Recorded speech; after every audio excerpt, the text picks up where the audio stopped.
Dead Scared Entertainment takes pleasure in presenting Verda Darano, a journey into the phantasmagoric lands of folklore, literature, theater, and film. In the centuries-old tradition of the Romane people, we bring to you stories of superstition, fantasy, and adventure. There's no turning back. The Verda approaches.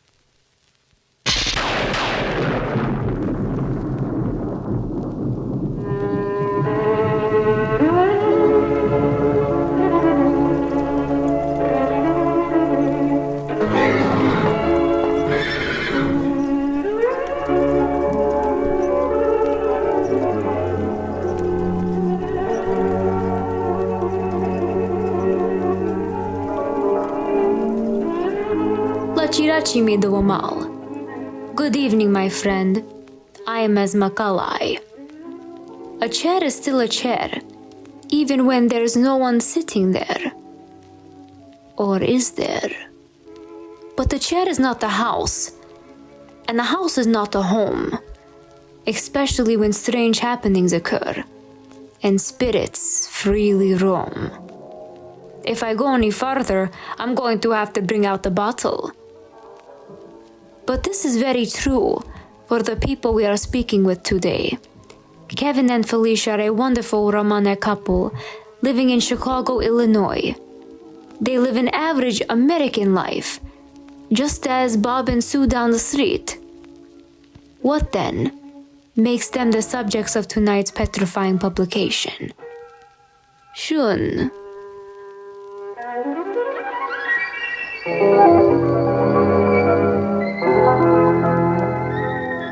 Either one of you, whoever wants to go first, where did you grow up and what was your experience like being Rom? And what were the positives, the negatives, and we want to know, what was it like being Rom growing up? I thought it was great. How so? Well, we have a lot of family values. We have a lot of family traditions. We have a lot of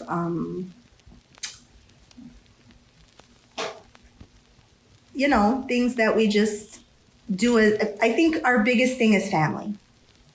Our biggest thing is family, being with the family. There was always some downfalls, but Well, of course. Well, that's what. A lot of the way people look at us, the way people think about us, Absolutely. too. Just Yeah. the way when they see you, they just look down at you sometimes. I feel people don't understand us. They don't get us. Yeah. They don't. And some people don't even want to understand us because when you hear, oh, they're gypsy, automatically it's bad. It's automatically a bad thought. And it's not a bad thought. Listen, there's good and bad in everybody. There's good and bad in Italians. There's good and bad in Chinese. There's good and bad in everybody. In Americans, not everybody's bad. But gypsies just seem to have a bad rep. So what would you think growing up that you experienced that maybe gave people that impression, but was actually a misunderstanding? There's always been a misunderstanding. It was just, there was one time at work when, let's just say, I worked with another Rome, and he quit. And when I found out, like all the other people we worked with found out that he was Rome, they didn't know I was, and they talked down about him right away. They knew him for many years. And I was like, guys, what are you doing? You know this man for many years. Why are you talking about him like that? You loved him when you didn't know who he was, what he was. But the second you found out he doesn't work there, and you found out that he was gypsy, the first thing was, oh my God, did you know he was gypsy? How can you talk like that about him? And 2 months ago when he worked there, you loved him. And that was, that wasn't that long ago. That was maybe 10 years ago only. So it wasn't like if it was 40 years ago when people talk like that. This was just a recent, and there's a lot more from that you can always go through. True. So let's go back 40 years then. What was it like trying to even go to school? What was it like in school? What was it like just being on the streets? Did you have similar experiences, or were things pretty normal? It seemed normal to us because that's all we knew. But then that's all I ever knew. And all our people were together. we all kind of lived on one street, if, you know, for many years. And when you moved off of that street and you got to know other people, and some people loved you, and then some people they didn't understand you, and they didn't look at you the right way. And even when you were a child, they just looked down at you. And if you, let's say you were having trouble in school and you couldn't read or write, or, you know, instead of the teachers helping you, they kind of put you to the side because they didn't expect you to even ever learn. Wow. Yeah. And was this going on? Now, I'm guessing you both grew up on Southport, right? Yes. A little All right, bit. here in Chicago. Yeah. Okay. So where else did you grow up in that case? Because I know everybody moves a lot of times. I moved a lot. We moved a lot. So I can't really just say like a certain neighborhood. I mean, we moved every 2 years. So, and it's always in a different north side of Chicago. Yeah. We always were. Us too. Always in the north side of Chicago. It was always the It north seemed side like of we always Chicago. lived along Addison Street, Wrigley Field area, all up and down Addison. That's where we lived. Yeah. That's where the majority of everybody stood. Yeah. Like, well, me, I moved in some neighborhoods that weren't around there. And actually, when we lived in them neighborhoods, it was actually better because everyone understood you more, because they all came from a broken home or something like that, and they got to know who you were, versus, the people that had more, they didn't understand you much. They looked at you down. I feel like people that came from broken homes or divorced homes or poor, they were more accepting of you being a gypsy. They they were very accepting to your, to you and your family and your life. But people that came from families that the parents were still married and they had a little bit nicer houses and whatever, they were not accepting of you. Interesting.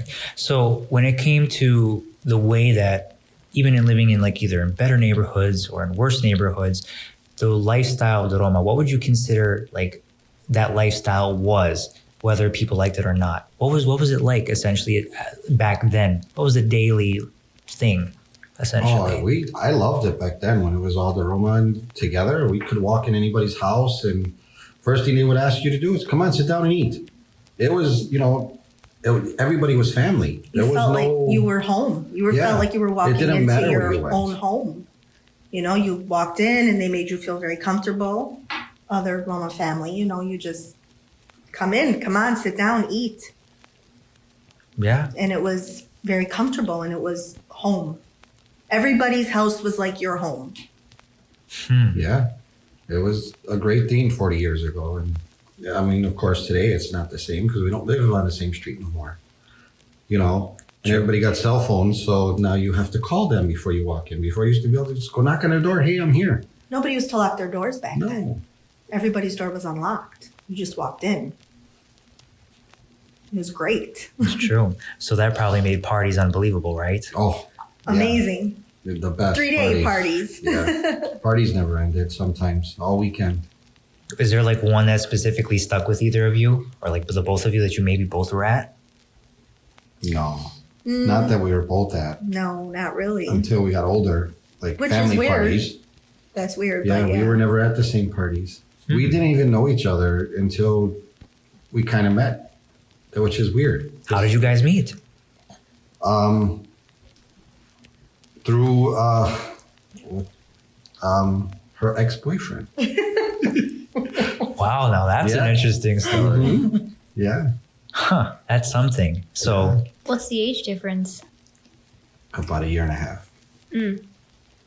there you go. All right. So pretty much in the same crowd. Yeah. It just so happened it took forever or a certain moment and boom, it just happened. Yeah, I mean, we could have seen each other 100 times and just didn't know who we were and didn't recognize each other, whatever it was, and could have been in the same room. Yeah. Supposedly she was in my house and I was there and I don't remember her. So yeah, I was there.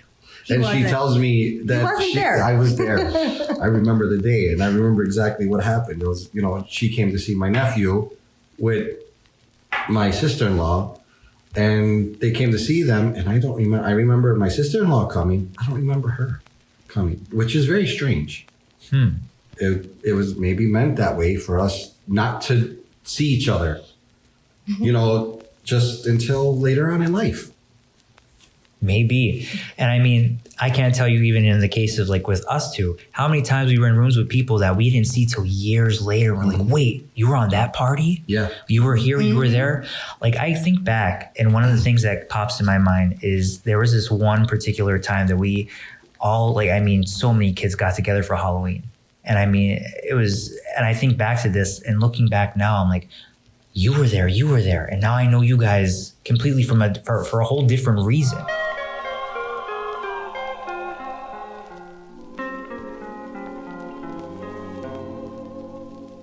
What was Halloween like on Southport? What was it like during that time?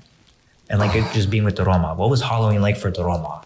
Well, on Southport, we were young. So we were very young. So it was, getting dressed up, going trick-or-treating, things like that. As we got older, we would have Roma parties, Halloween parties, costume parties, and they were great. They were a lot of fun.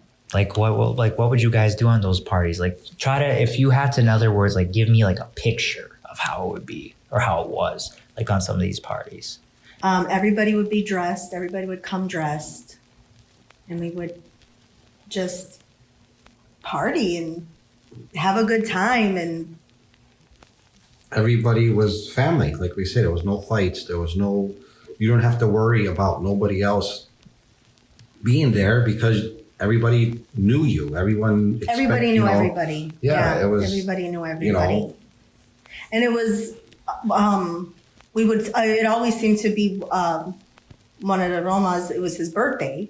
He always had a Halloween party for his birthday. So we would go. So that was double. So it was fun. Yeah, it was usually a birthday party, Halloween party. Yeah. Every year he made one. Yeah. We actually just went a few years ago and we dressed up. Yeah, the last party he had not too long ago. Oh, that's great. Yeah. Mm-hmm. What did you guys dress up as?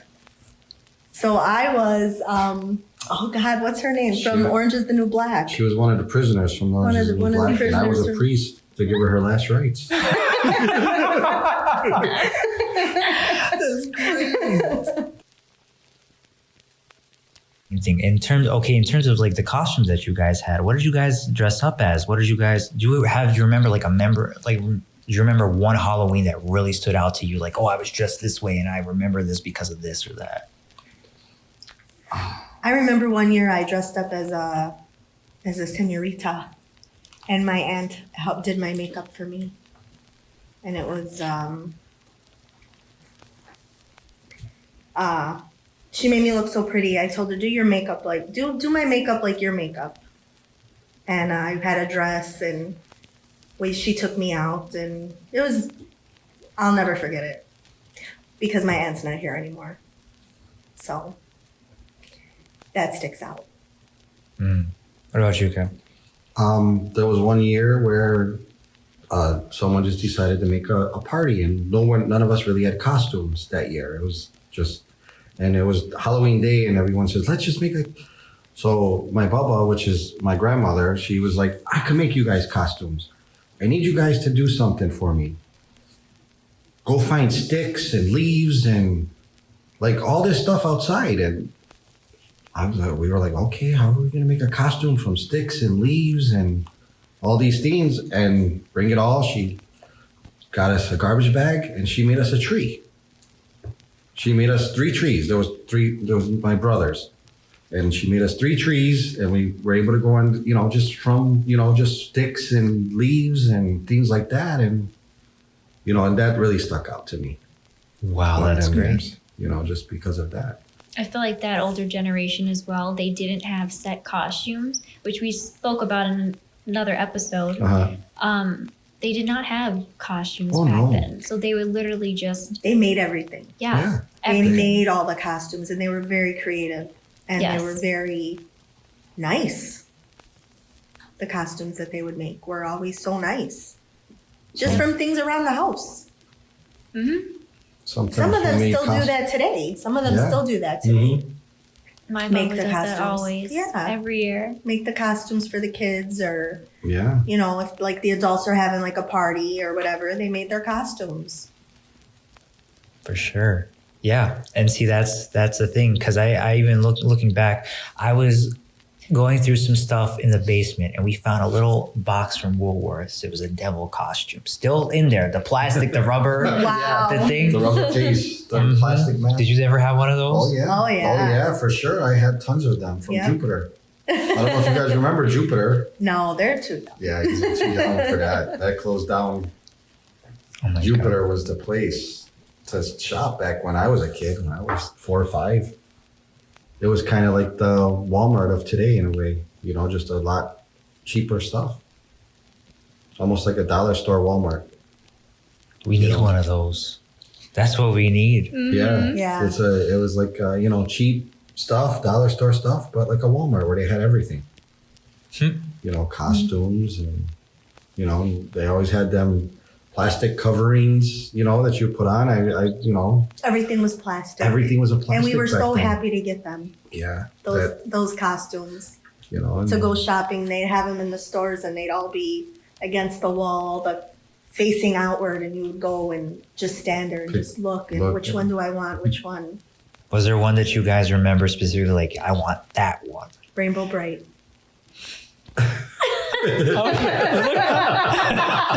She was ready. Boom. Right she there. had that one. She had that one. There was. Perfect. I always liked the bad things, vampires, the devil-looking costumes, things like Scary that. ones. Scary. I don't. You know, I always liked them type of costumes when I was a kid.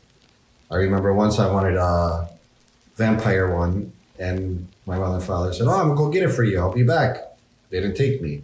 They bring me back a gorilla costume. I was like, it's not the same. That's murder. That's Yeah, riot. why would you do that to me? You know, but you know, we all got through what we had. You know, at that time, True. not everybody had back then True. either. Very different time. Oh yeah. I can't tell you how many times I even found myself, maybe when you're, at least in our generation, I know for sure, we always wanted to get the costumes from like Party City Yeah. or like from Fantasy Costumes or something. But then as we got older, we noticed it turned from, well, what do we got in the house? Mm-hmm. Like I remember I even went to a party here, not like down the street from here, and it was last minute. And I'm like, well, what am I going to be? And I remember I had this Eddie Bauer plaid jacket. I'm like, oh, it's kind of getting cold outside. Yeah. So I'm like, it's like real warm and toasty. So I went, I got some green makeup from her. I rubbed it on my face and I made myself a lumberjack. You know, you get Yeah, creative. Sure. that's the best way. Those You are know? the best costumes. True. And I had a blast. It was a great time, you know, because I figure, well, if I'm going to be, I said, like, I've been wearing like my vampire costume for days on end, because that's the one thing I will say with us for sure. At least for me, I'm constantly called on parties because it's like, well, just call Pierce. Well, what's he going to wear? He's just going to come. And everybody knows the bill. They know what's happening with me. So yeah, I mean, I remember there was one party in particular where they had us, all we were doing was watching movies, and they said, well, we need to dress up. I'm like, well, we're just watching movies. There's like, well, you're going to come out the same way you do every year, so why not just do it? So I'm like, you know what, you're right. So I came in a full suit, makeup and everything, to go sit in a house and eat popcorn and watch a movie.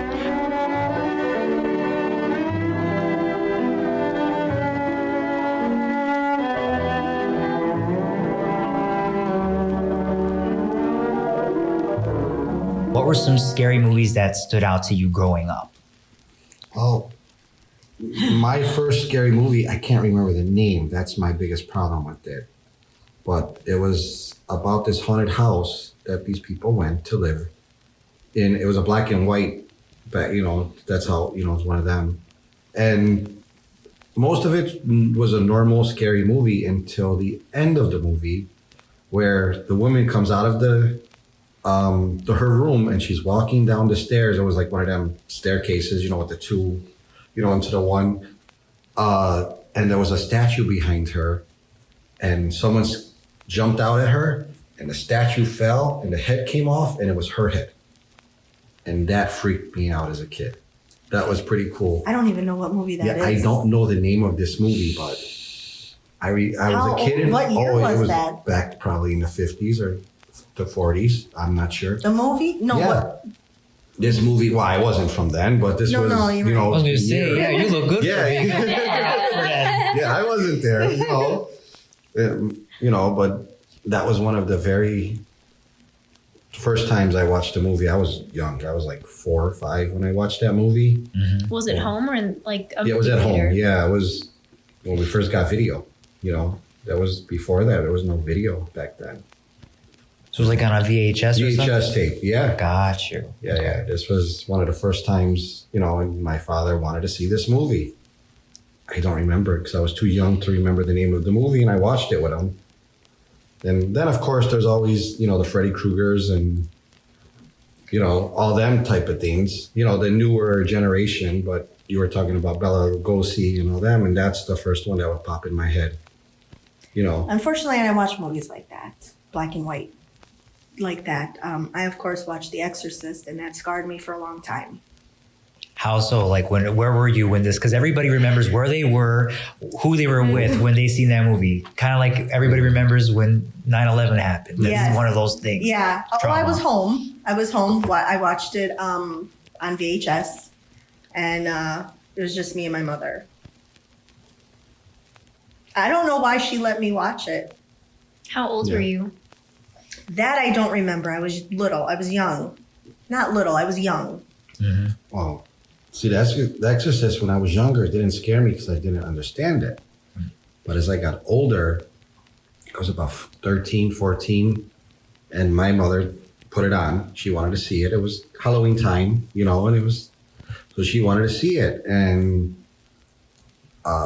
we put it on. It was just me and her in the house. And I remember she was explaining to me what was happening in the beginning of the movie. When the priest went and he was fighting with, there was air at the time, and he was fighting with the devil. And she was explaining to me all the scenes, what was happening, even before they got into the little girl, and by the end of that movie, neither one of us wanted to get off the couch to shut the movie off because we were so afraid that we waited for someone to come home to shut the movie off because that really got us. That both of us, it was like, Yeah, it was a bad movie. I still really can't watch that movie now till today. I don't blame you. I don't. Yeah? I can't watch it. I watched it once. I was by a friend's house, and it was around Halloween time, but we always would get together again to watch movies just for the fun of it. And they've seen it multiple times. They're like, oh, we'll watch it. Mm-hmm. I didn't tell them that this was my first time. Oh. But I will say this. I wasn't afraid because already at that point I've seen so many movies, but just thinking back to what they were doing and the knowing the behind the scenes of the things that were happening on set. Oh. Right. Yeah. Yes. You're playing with fire. Yeah. That's really, literally you're playing with fire. And I'm just sitting there, I'm like, wow, the things that people will do to make a film. Yeah. Yeah. It's crazy. There was a couple movies that were made that way that something didn't want them to make it. Something out there didn't want. That was one of them. Poltergeist was another. Yeah. When all the themes and the sets were not right. I mean, someone died after every one of them movies being made. Every time they made a movie, someone didn't make it at the end. One of the actors. Yeah, always one of the actors. Mm-hmm. Yeah. Mm-hmm. That's another one. And so many things happen, in each movie when you look back at, and you see the makings of it. There was a lot of movies that happened like that. And usually the ones that always play with afterlife and spiritual and things like that,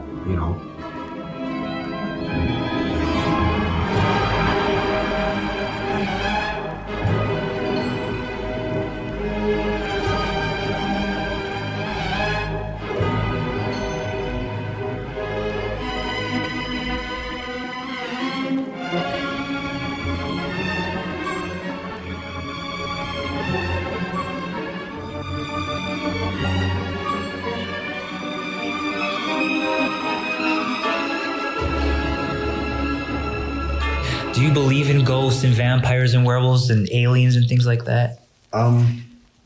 believe in aliens. Maybe not aliens, but I do believe in ghosts after. Definitely. Oh yeah, after what I experienced. What did you experience? Well, I was what, maybe 20 years ago, maybe it was. I broke my leg, I lost my job, and I had to move back in with my mother and father. And we had our son, and so we couldn't live in the apartments that neither one of us were living in. They were too small. So we said, let's go look somewhere else. And get one big apartment. Because we lived separately. Me and him and our son. He was 2 at the time. Yeah, something like that. He was 2. Yeah. And my mother and father-in-law had their own apartment. And we lived in the same courtyard building, but the apartments were too small to just take one. So we said, let's go get one big apartment until his leg heals, we get back on our feet and whatever. So. Yeah, so we looking around, and we finally found this one big house. And that's where the story just began. We fell in love with the house. Yeah. So we went to go see the house, me and him. And my mother. Me and Kevin and my mother-in-law.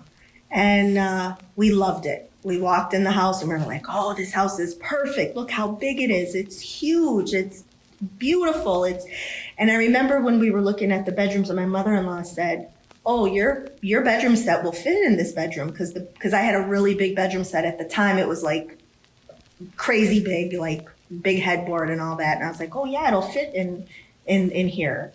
And we're walking through the house. We walked up and down through the house twice, just looking. We all saw something different in that house. We didn't from know the beginning. Well, we didn't know that until later on. So once we moved in. Well, no, we brought your father-in-law back, your father back to see the house. And he walked in and he walked through the house and whatever. And he said, I don't like it. The house. I don't like it. Let's keep looking. And me and his mother were like, no, let's take it. No, it's good. It's perfect. It's big. Let's take it. And he was like, no, I think we should keep looking. Well, anyways, we took the house.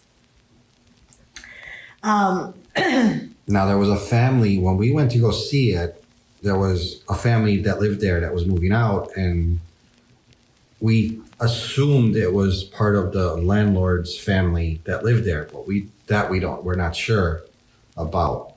And there was one bedroom in particular that for some reason we all saw, like they had furniture and everything in there. We all saw something, just a different type of furniture. Like I think it was drums and a keyboard. It was a computer room. See, she's seen a computer room. There was no drums. See, my mom and dad, which are not here no more, they both seen, one of them seen like a bedroom, like actual bedroom set in the bedroom. And there was no bed in that room. There was no bed. I would argue with my mother-in-law. What are you talking about? There was no bed in that room. Yeah. She's like, yes, there is. Yeah. There's a bed. There's a dresser. I was like, what are you talking about? No, there's not. It's a computer room. There's a desk and a computer. And she's like, Felecia, there was no. What are you saying? Like, I'm telling you, there was a computer in that room. I didn't see a computer. I seen drums and a piano. There was no drums or piano. So, but then anyway, we decide, okay, we're still moving in, and we get the keys, and her and my mom want to go and clean the house. We always want to make sure everything was to move in ready, And we would bring in, our tradition is when you go in a new house, you bring your brand new broom, you bring your salt, you bring a loaf of bread, and I brought a holy pitcher. I brought Sacred Heart of Jesus, and I brought a statue. I believe I brought a statue with us. And that was before you even took furniture in the house. You did that. Correct, yeah. And I said, let's go clean the house and whatever, and then let's go food shopping so that we could get food in the house before we move in. Let's fill the fridge, let's fill the pantry, so it's all set. So that was our plan. Sure. So then as they're cleaning the house, I still have a broken leg. My son, he's 2. He's playing around. He's playing through the house. He's running back and forth. They're busy cleaning the house, and all of a sudden we hear a door slam out of nowhere.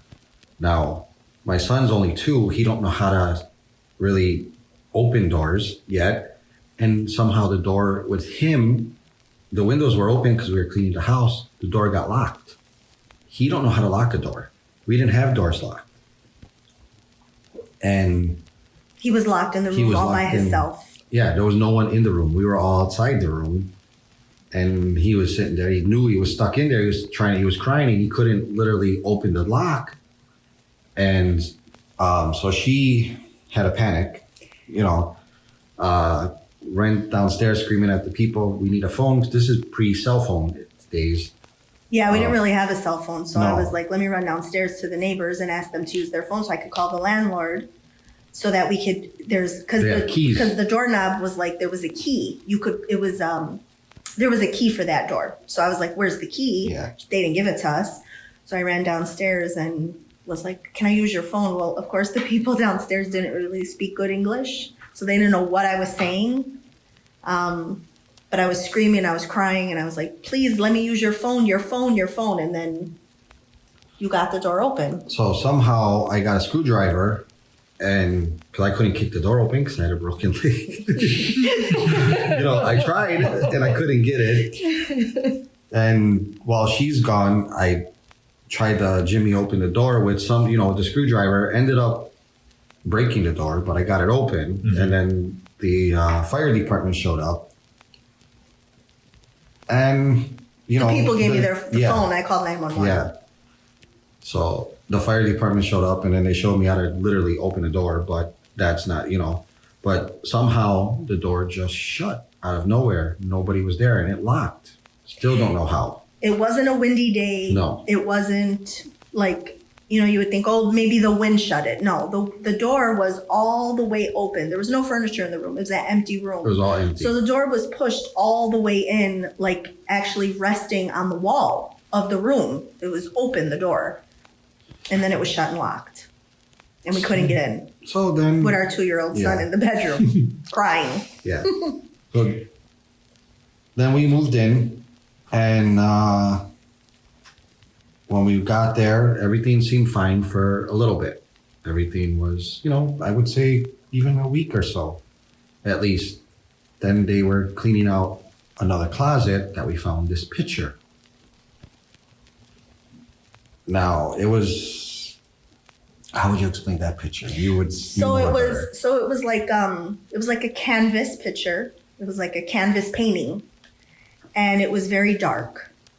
It wasn't really of anything, but it was. So it was a canvas and a painting that was dark. And I think they had it on the wall by the closet because there was like something on the wall where like boards where you could hang a picture easily. Like we didn't have to put nails or anything. You just put the picture. Mm-hmm. So my mother-in-law said, look, let's hang it right here for now till we get something. I said, okay. So we hung it up and that was it. We hung it up and we were like, all right. So we finished cleaning and whatever. So we're sitting watching TV or I don't know, talking or something. And we're looking at the picture, me and her, and we're looking. I said, is there a dragon in that picture? And she's looking, she's like, I don't know what that is. So we both get up off the couch and go real close to the picture. And we're just standing, looking, like examining the picture, like, what is this? Because it wasn't like a picture like where you're like, oh yeah, that's a vase with flowers. Or you couldn't tell what it was. And it was like, how big? It wasn't that big, but it was pretty big. It was a decent size. It was like maybe a 3 foot by 2 foot, picture. So it was a decent size. Yeah, that's a decent size. It's a pretty big picture and it was on a canvas and all the colors were dark. Like it wasn't like, oh, this part is like the sky or light colors or white. No, it was like dark. It was a lot of black. Dark purple. Very dark purple. So anyways, I said, is that a dragon? And we were looking and she's like, I don't know what that is. So she said, we got to get rid of this picture. But we still didn't take it off the wall. We left it. Mm-hmm. We both agreed we're going to get rid of the picture. I said, let's go tomorrow. We'll go pick something and put it here.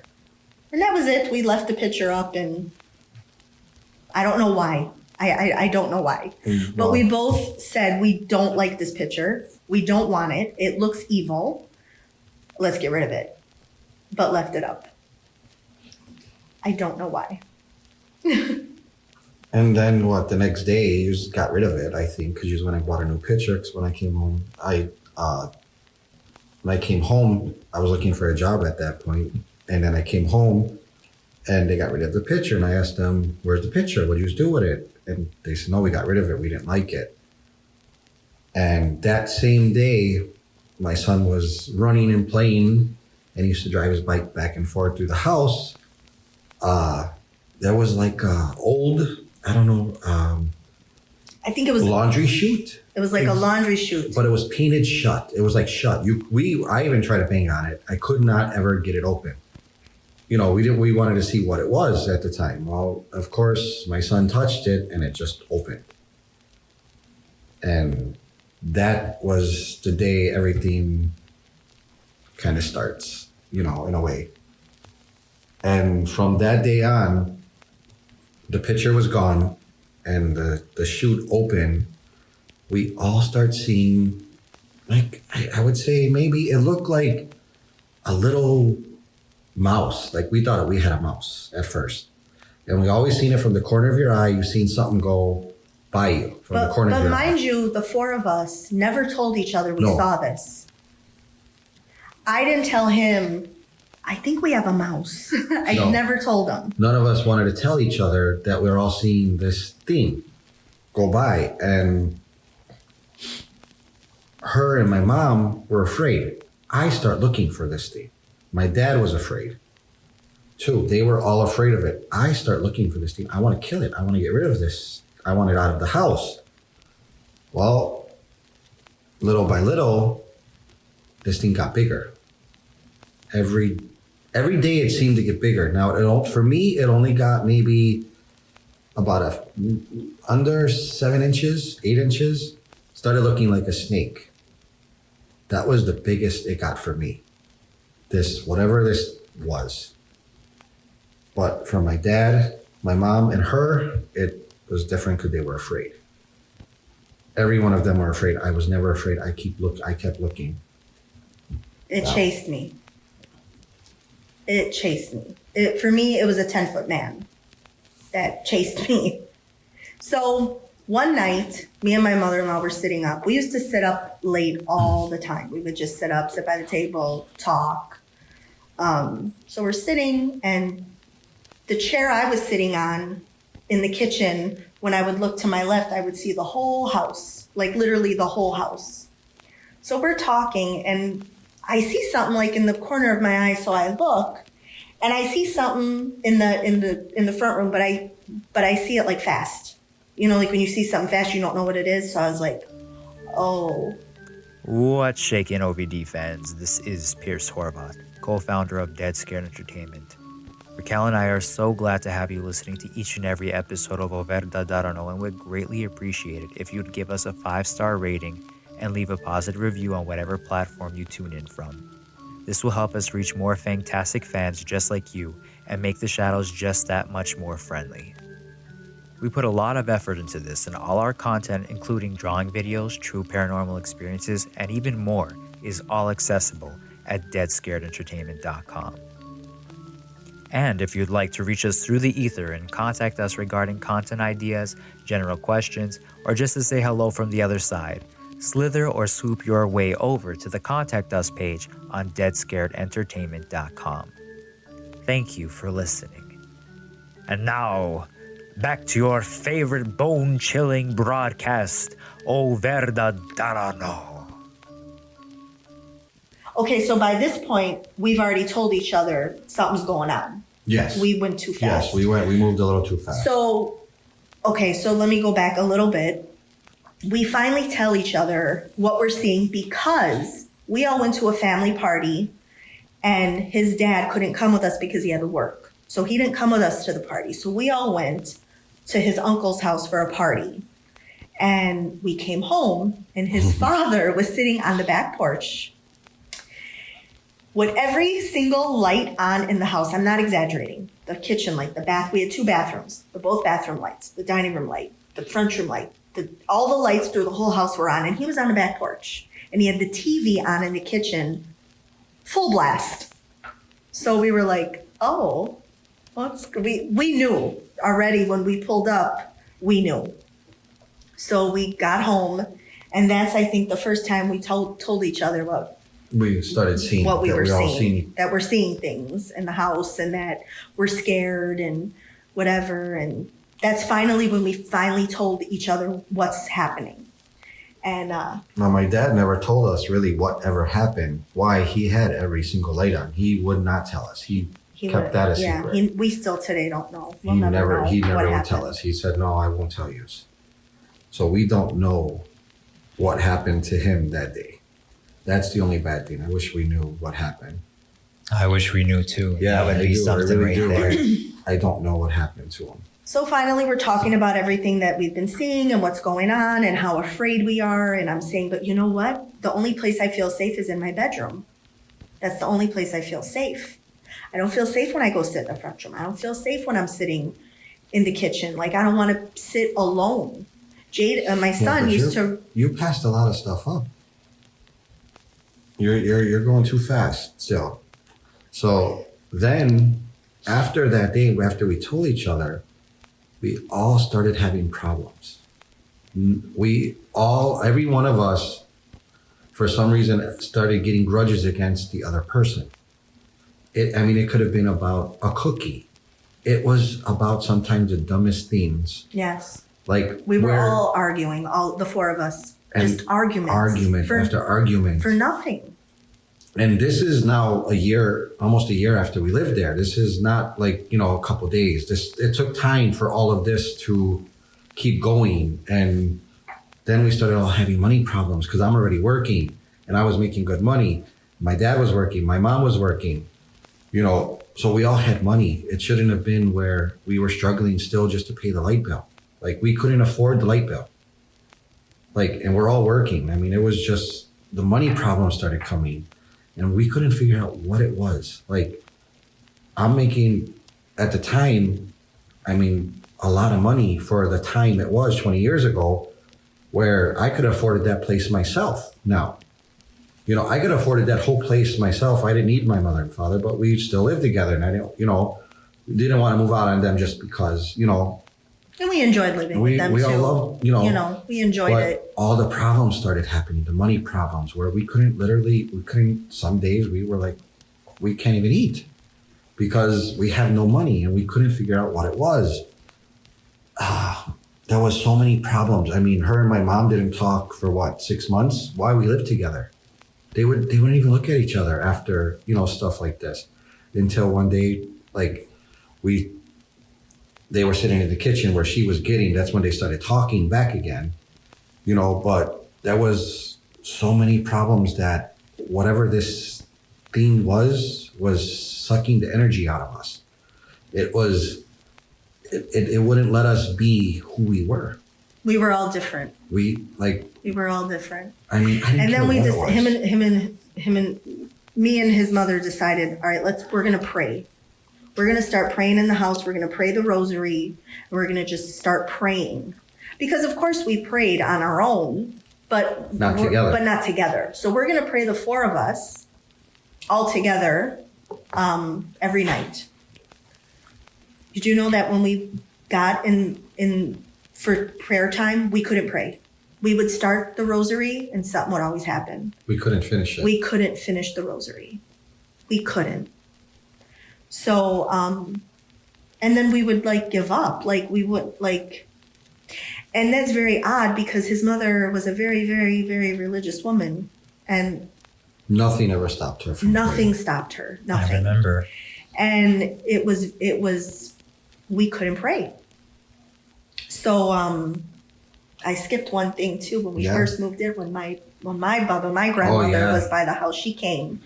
I said, "Oh, Bubba, I want you to come by the house. I want you to see the house. It's so nice. Everything's fixed up. Come see the house." So she came and we gave her a tour. We took her through the whole house and showed her everything. And We went and we showed her Jaden's room. I said, look, Jaden got his own room now. Look how nice it is. And Jaden got the room that we all saw something different in. He didn't sleep in his room anyways. He was 2. He slept with us or his parents, but he had a bedroom, like with all his toys and a TV and whatever that he didn't like to go in. He didn't like this room. He didn't like to go in the room unless somebody would sit with him in the room. So anyways, my Bubba came by the house and she was, she's looking and whatever. And she sat down by the kitchen table and his mother made her coffee and whatever. And we're sitting and his mother said, what's wrong, Joan? You don't like the house? She said, no, I like the house. It's very, very nice. So his mother said, what's wrong? Something's wrong. You think something's wrong here? So she said, So his mother said, where do you think it is? How did she ask her? She said, I wasn't there. What do you think? That day. Something's not right in the house. Where do you feel not right? And my Bubba said, right there. And she pointed to Jaden's bedroom, which was off the kitchen. And she said, right there. It's in there.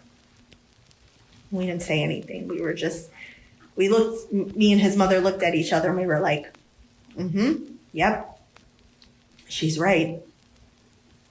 So naturally, you put your son in there. Yeah. Yeah, exactly. Right. Exactly. You know what? He didn't sleep in his room anyways. Yeah. That was just a room for it was just a room for his stuff. For sure. And when he would go in his room, he would make his Bubba, his mother, go sit with him in the room. Yeah. So she would go in his room and spend the day in his room and he would play with his toys and whatever. And then he'd leave the room and not go back in the room until someone went back with him in the room. For sure. There was one time too when he was riding his bike back and forth. Yeah, he was just riding back and forth and back and forth. He kept going. And then he came back into the kitchen and then he went and then he stopped. Froze. He was frozen. He got fear. He was afraid something happened. He must have seen something. So he stopped in the dining room. Because the dining room and the French room and dining room are like connected, and he was riding back and forth, and then he stopped in the dining room, and then he went and he put the bike away, and he didn't ride the bike no more that day. He was done. And he didn't want to play. He was afraid. He wanted to be right next to us. He wouldn't go nowhere. He's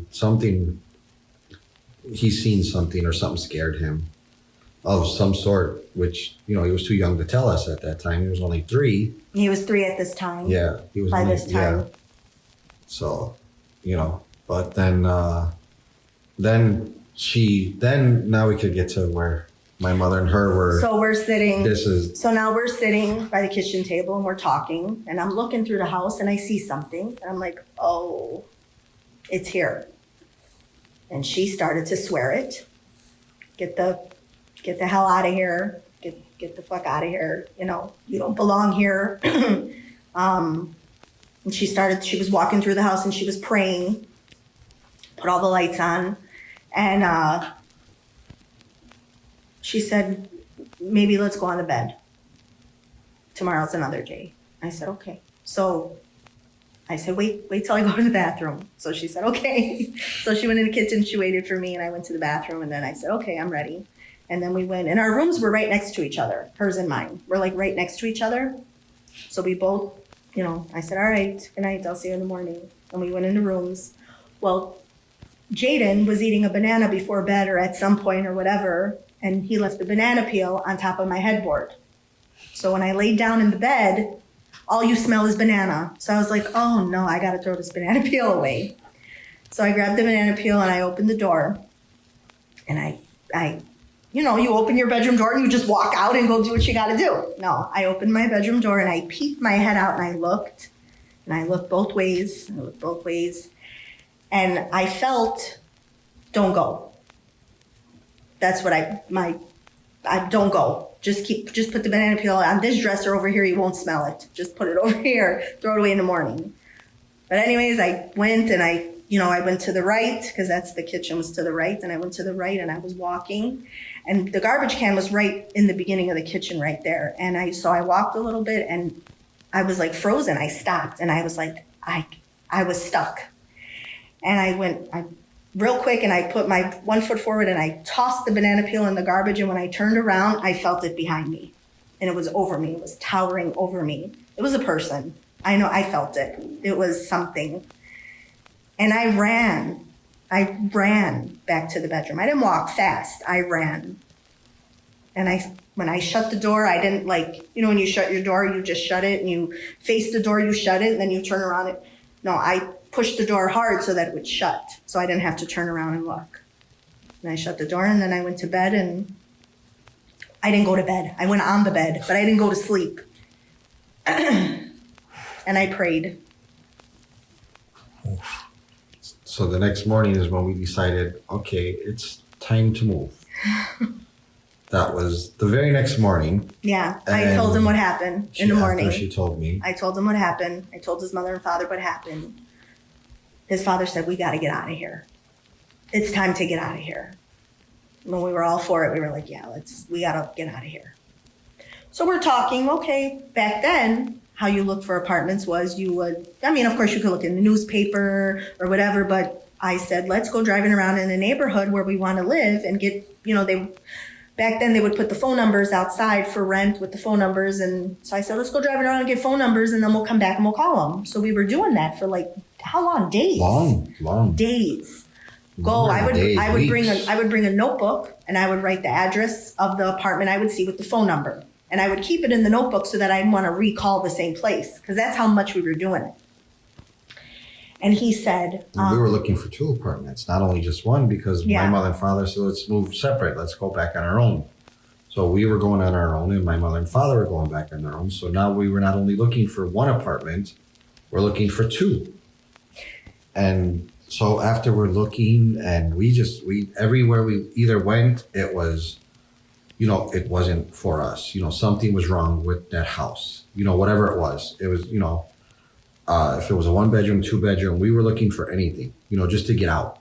And we couldn't find anything. I'm talking about, I don't even know, we looked for 2 weeks, at least 3 weeks? We looked for a while.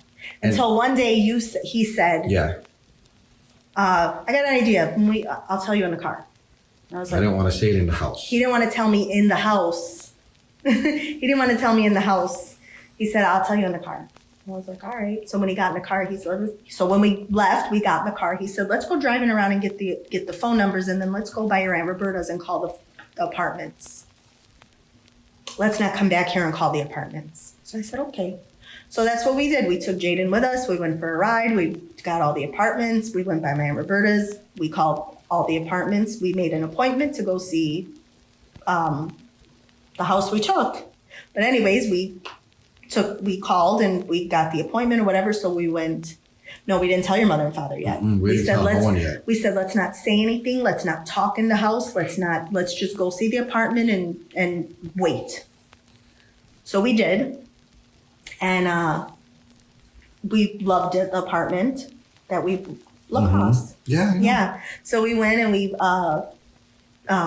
were like, this is perfect. This is great. It was a 3-bedroom. Back then, 3-bedroom for $800. That was a steal. It don't even exist. No. It don't even exist. Back then, it didn't even exist. Even back then, that was not normal. Yeah, that was cheap for back then. We found something amazing. Yeah. And we were like, and the woman, it was an older woman, and it was a 2-flat. And she's like, oh, you do anything you want to do. She was such a nice little Polish woman, so nice. She's like, you do whatever you want. You want to use the yard, you want to put stuff in the basement, whatever you want, as long as you clean up. I said, no, I clean, don't worry. So she said, okay. So we said, let's take it. So we took it. We signed the lease. We gave her the money. We're ready. We're going to move in now. That day. We're ready to do it. So this is let's say the 15th, and we're moving in on the 1st. We right away we want. The day the person moves out from there, we want in. That's what we told her. So we come home, we tell his mother and father. We got the apartment, we rented it, we gave the money, we signed the lease, whatever. They were so happy for us. Now, meanwhile, they found something too. Mm-hmm. They found an apartment too. Okay, we're moving. Good, we're great. We're out of here. We're all out of here on the 1st. My phone rings. I don't know who the man is that calls me. Honest to God, I don't know who he was. He said, hi, you took the apartment on La Crosse? I said, who is this? He said, they told me you take the apartment on La Crosse. He had a little bit of an accent. He said, you took the apartment on La Crosse.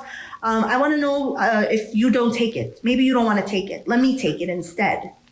And I said, no, we already gave our money, our deposit, and signed the lease and everything. No, we're taking it. He said, no, maybe you let me have it instead.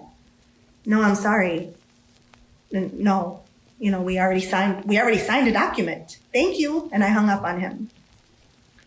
That's kind of weird.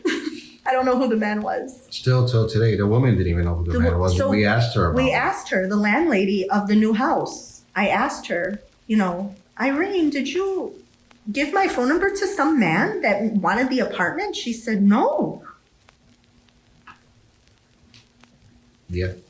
Wow. So we never found out who that man was. It was very weird. Very weird. So then we started, let's not talk in the house too much about our plans, what we're doing. Don't talk in the house. Don't say where we're going. Don't say like, oh, our new house on La Crosse. Don't say nothing. Just we're moving and that's it. So that's how we ended up. It was bad. I'm sure we forgot some things too, because I feel like so much more happened there. Mm-hmm. Like a lot of things happened there. It was a very scary house. Everybody loved it. They came over, they loved it. Unless maybe they just said that because they don't hurt our feelings. I just know when we walked in there, it sucked us in. Yeah, it did. It sucked us in. It made us love it. We fell in love. Literally fell in love. You don't do that with places like that. It kind of grabs you and, took a hold of us, it felt like. Oh, well, we found the picture in the kitchen cabinet. That was you and my mother. I forgot about that. So me and his mother, we were cleaning on the day that the day that my son got locked in the bedroom. We were cleaning the kitchen cabinets. We were wiping them out, and I opened the cabinets. The two little cabinets above the fridge, the little ones. I opened that cabinet, and there was a picture of the Blessed Mother in there, upside down. I didn't like that. I was like, why is she up here in the cabinet, upside down? Like, okay, maybe they didn't want because it was just the picture. It wasn't like a frame or anything. It was just the picture. So I was like, well, maybe, okay, you don't want it to bend or whatever. Why don't you put in a cabinet that's more accessible? I had to get on a stepladder to open this cabinet to wipe it out. Why was that picture up there? Why wasn't it in like the glasses drawer, the glasses cabinet or something, or a drawer?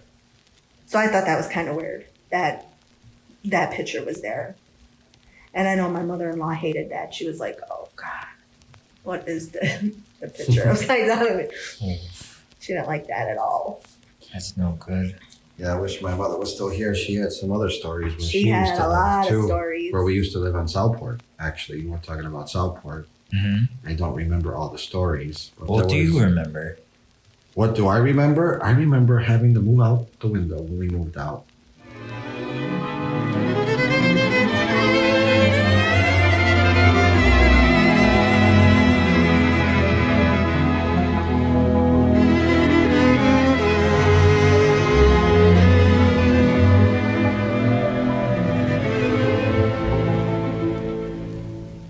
We had to literally move out the window. They told us, do not move outside the door because it will follow you.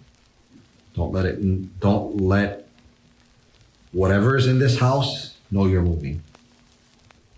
I do remember that. But before that, I know my mother used to always, she told us, it wasn't a good house for us. This was my Bubba's house, actually. We lived in like her coach house in a way. It was right behind her house. I don't even know how to explain it. A coach house. That's a coach house. Mm-hmm. And it was a 2-bedroom, nice kitchen, all of that. And it was the ground level. It wasn't like no stairs, no anything. And I remember one day, now of course, like we used to say, everybody used to go to the bar in the corner. We lived 4 houses from the bar. So my mother and father were always there. My mother's Bubba lived with us, which was my Bubba, but, she lived with us, so they would always leave her to watch us. And I would always have a lot of bad dreams. Now, there was always one reoccurring dream. Now, at the time, if I remember, I was 3, maybe 4. We were fixing up the house, and my father would be pounding a nail into the wall. And every time he hit the nail, it would come out the floor into my foot. In my dream. That was always a recurring dream. That was like a nightmare because I was afraid to step on the floor, even when I was awake. So I always thought the nails are going to come out of the floor because I thought there was nails in the floor from my dream. I remember one time my brother waking up and said, "The man's here, the big man. He picked me up and he threw me." And of course, my mother and father was in the bar at that time. It was a Saturday night, I believe, and this man, and he was trying to take Chad with him. He was literally trying to take him out the door, he said. Yeah, I remember that. I remember when your mother told us this story. Yeah. And then I said, a big man, like the big man that chased me. Because it was a big man, like big, like very, very big. Yeah, we don't know if it's the same, but yeah, it kind of seems the same because a big man chased her. And then I remember my mother said, "I'm gonna go get a priest to come bless the house." And the first priest was a Catholic priest that she bring, and the priest said, "No, I can't come bless your house. I won't. It wouldn't do it." So she worked with some Greeks. So he said, "I'm going to call my Greek Orthodox priest. He's going to come and do it for you, So he came, he knocked on the door, and when my mother opened the door, he said, "Oh, I can't come in your house." He said, "It won't let me." So she said, "What do you mean? I just need you to come bless my house." And he said, "No, I cannot come in the house." He says, "You need to get out of this house, like as soon as you can." And he said, "You see that window?" And he pointed, it was like when you open the door, you could see all the way through the whole house. So he pointed, and the window was kind of like in a driveway / alley way. He says, "See that window?" He says, "Whatever you cannot fit out of that window, you leave in this house." He says, "Do not walk out this door when you move. Everything must go out that window, even the people." And my mother said, "Well, we have an 80-year-old woman." He said, "I don't care. You need to get her out the window. Do not let her walk out the door because it will follow you." It took 4 men to literally pick her up and get her out the window. Yeah. Wow. Because back then the windows didn't do what they do now. They were the old-fashioned windows where you only could open it. So you open it like that. That was it. And we left all our furniture. We left everything. We only took clothes and all that and just moved out. Yeah, everything was left. And then they called the garbage men, said, "Come take it all. Throw it away. We couldn't take it to our house." They had to buy all new. Wow. Yeah. Wow. So I'm done off. Yeah. Don't even.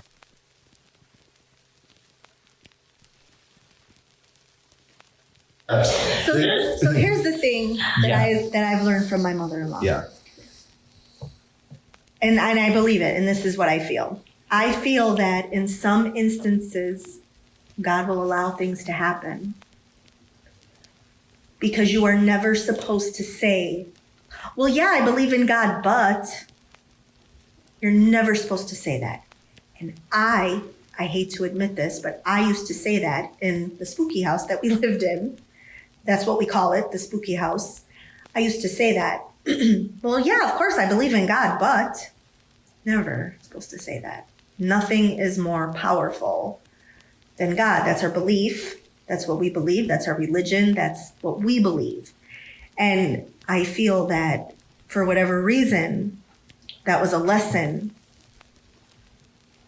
partly a lesson, because there are some houses that are just bad. There are some houses that are just, things are left there spirits. There's just bad. But God allows things to happen to show you you're on the wrong path and you need to get back. Not only that, too, is that I feel that every house, any house could have it. It's just you have to be able to feel it. You have to feel that thing there. Not everyone can feel it. Not every single person, can, you have to be able to have that feeling in your heart and in your soul to be able to feel stuff like that, because not everyone has that, I don't believe. And do you feel that the Roma in particular are more acute to this? I want you to know, I'm keeping this in. Do you know that you guys literally transitioned through our questions perfectly? It was wonderful. Continue. This is great. Yeah, no, I'm watching everything, going through the questions, the time, the audio and everything. It's good. Yeah. It's So good. do you feel that the Roma in general are a little bit more sensitive to these things in comparison to the Gaja that we all know? Yes. I say yes, for sure. Yes. Yeah, because we're passionate people and we feel everything with our hearts, and we are more in tune with a lot of things, and we really, our soul, we feel it, we know, it's in us. I don't know how to explain it. I don't know how to explain this, but we feel it. We're passionate people. And we know things. We feel it. You're right. 100% right. And I mean, this is part of the reason why I decided to make, this is the one of the inciting incident type of things that made Raquel and I both kind of go, yes, this is why we're making this, why we're doing these stories, as well as why we even have a business in general. Because whether we like to believe it or not, we are different from Gaja. Yes. And with that being said, because of the fact that we are different and we experience things in such a inclusive way, or what am I saying? Exclusive way, in an exclusive way. Mm-hmm. This is something that we all should discuss. This is something that we all need to, realize about ourselves. And also, this is something that when it comes to the Gaja and when they see us from this point on, hopefully through time, they'll realize that, this is who we are. This is what we're about. Does that make us scary? No. Does that make us, the only word that comes to mind is in some way special? Yes. Exactly. Yeah. Yes, I agree.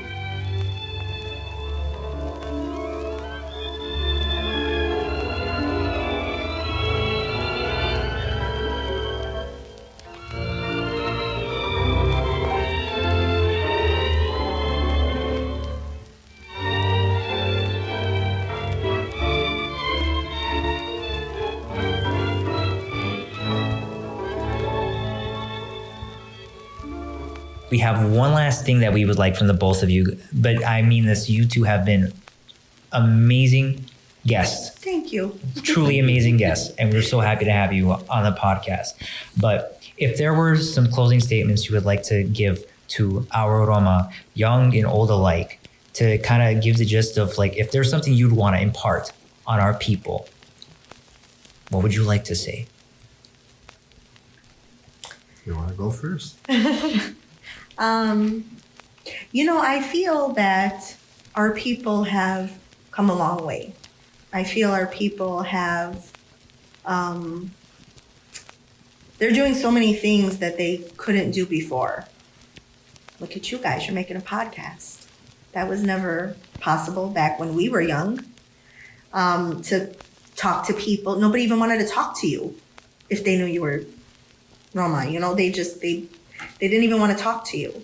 So I feel like now there's so many more opportunities, and I don't know why that is. Maybe now people are more accepting. I don't know what it is, but I definitely feel be yourself. Be yourself. You don't have to change for anybody. You don't have to hide who you are. If somebody doesn't want to accept you, it's their loss. because they're losing out on meeting some great people that have big hearts, that are loyal, that are fun to be around, that love music, that love food, that value family, value traditions. I don't know if I really went in the right direction with that answer, but No, you're stellar. You're stellar. That's perfect. That's you perfect. know, just be you, do you, and don't worry about what anybody thinks of you. And be proud of who you are. Be proud of who you are. Be proud. Yeah, you hit a lot of the things I was about to say. I was going to say the first thing is be you. Be you. proud. Don't let anybody let you down. Whatever they think of you, just if you don't have to be their friend. You don't have to be near them. Just go on to the next, like we all had to do. Is because there's always going to be someone out there that's prejudiced or racist or whatever it is against. I don't care who it is. There's always people like that out there. So just don't worry about them. Just keep going on. Don't let your feelings get hurt. Just keep moving. Something I feel we are is we're very strong. Anyways. Yeah. We're very strong people. Yeah, but don't go to school. Let your kids go and learn and become doctors and lawyers. Let's not all just stay where we were in the from the 20s and the 30s and the 40s. Let's move on. Let's move on with life. We still will always never lose them values, no matter how far we go from, where we were to where we want to be. You always have it in your heart. I don't care who you are. If you don't see someone for 30 years, it's like you never left them.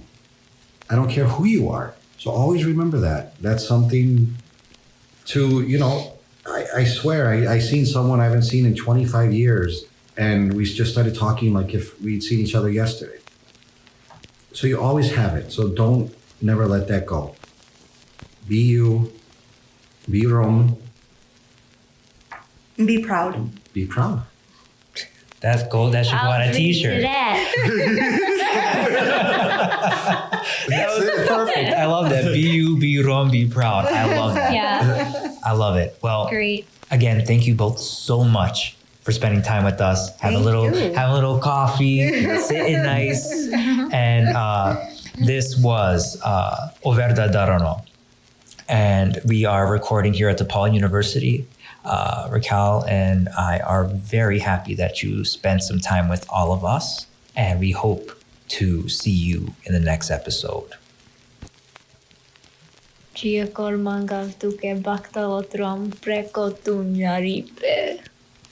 then, I wish you safe travels through the darkness.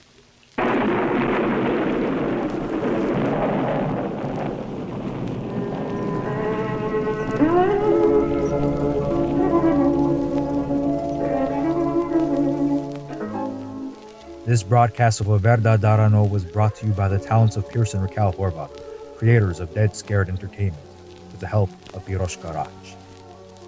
You've been listening to a production from Dead Scared Entertainment, where terror is our tradition. Good night.